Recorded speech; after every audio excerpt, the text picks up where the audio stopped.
Tu n'as même pas touché au repas que j'avais laissé pour toi au restaurant.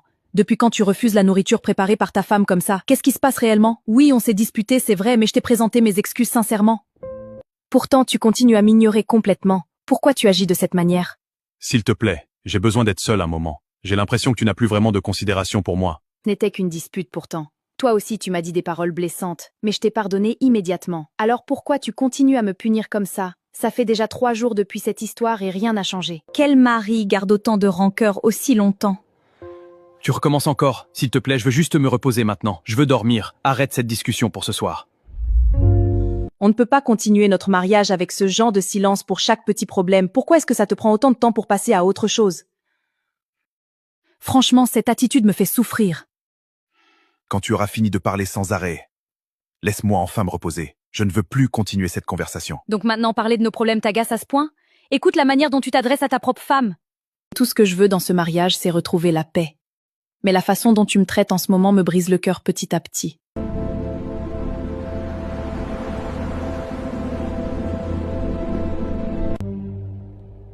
Donc maintenant, madame pense que je vais décrocher ses appels? Si elle veut, elle peut continuer jusqu'à demain, libre à elle.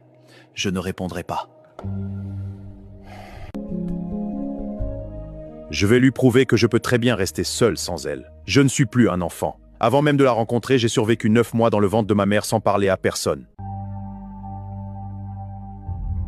Si elle continue d'appeler pendant que je l'ignore, elle finira par abandonner d'elle-même. Peut-être qu'à ce moment-là, elle comprendra enfin que je suis sérieux.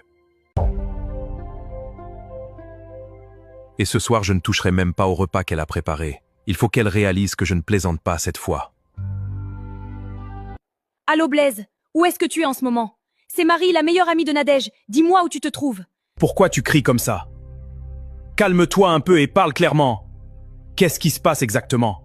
Nadège a essayé de t'appeler plus de 30 fois et tu n'as jamais répondu. Plus de 30 appels manqués, Blaise. Franchement, pourquoi quelqu'un appellerait autant de fois? Si j'ignore un appel, ça veut dire qu'il faut me laisser un moment, non?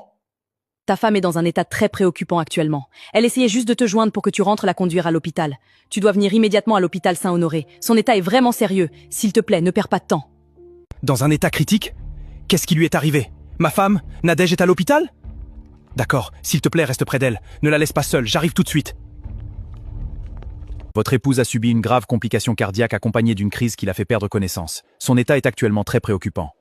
Si elle avait été conduite à l'hôpital plus tôt, la situation aurait probablement été moins critique. Pour le moment, elle est dans le coma. Notre équipe fait tout son possible pour la stabiliser. Mais qu'est-ce qui a provoqué cette complication cardiaque et cette crise? Ce genre de situation peut être aggravé par un stress émotionnel intense, une anxiété prolongée ou une forte pression psychologique.